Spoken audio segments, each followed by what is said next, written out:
We currently navigate life trapped in a monophrenic mind. This is a narrow, strictly intellectual state of consciousness, built almost entirely on hand-me-down beliefs and second-hand knowledge.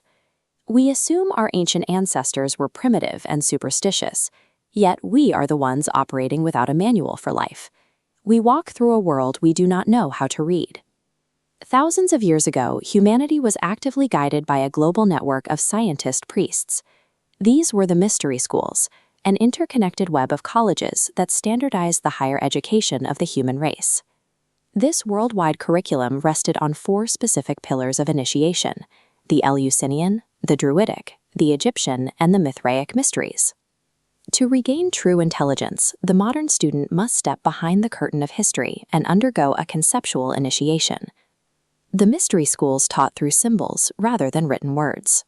Symbols are polyphrenic. They communicate infinite truths directly to the unconscious mind, bypassing the limitations of literal language.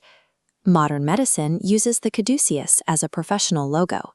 To the ancients, these intertwined serpents represented a precise map of biological and spiritual forces.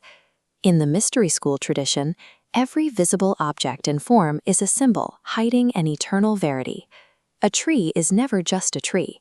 It is a representation of the structure of life itself. Developing symbolic literacy was the required first step for any initiate. It provided the cognitive baseline necessary to recognize the patterns of nature.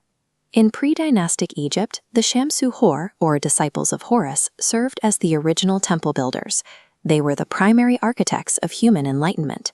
They taught that as above, so below. Under this system, the human head is a direct mirror of celestial patterns, with biology functioning as a terrestrial reflection of the stars. This same scientific rigor appears in the Celtic lands.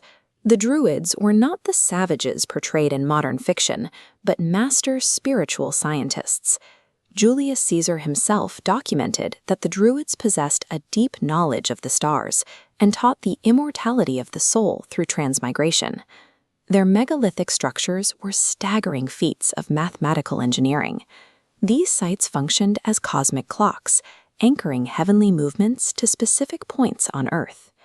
Because both the Egyptians and the Druids used the same mathematical constants to track the zodiac and taught identical doctrines of the soul, we can see they were utilizing the same cosmic operating manual across vast distances. In Attica, Greece, the Eleusinian mysteries centered on Demeter and Persephone. These rites were established to honor the cycle of life, death, and rebirth. The core objective here was moral regeneration.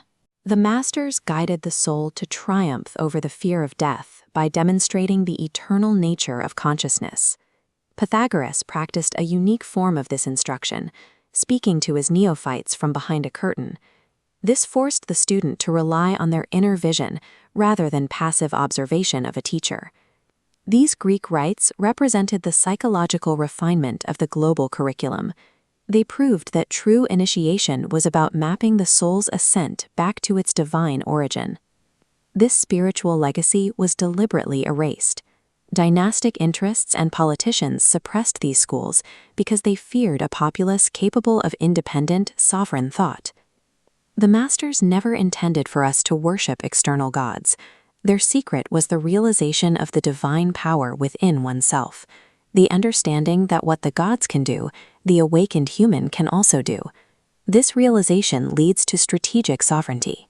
By using surviving remnants of the mystery schools, astrology, numerology, and the tarot, you navigate life with intention. History is a ritual, and language is a spell. Modern society is a maze constructed to keep you navigating in circles, reacting to symbols you have been conditioned to ignore. The hidden sequence of history is now visible. Reclaiming this knowledge transforms you from a runner into the conscious observer of the architect.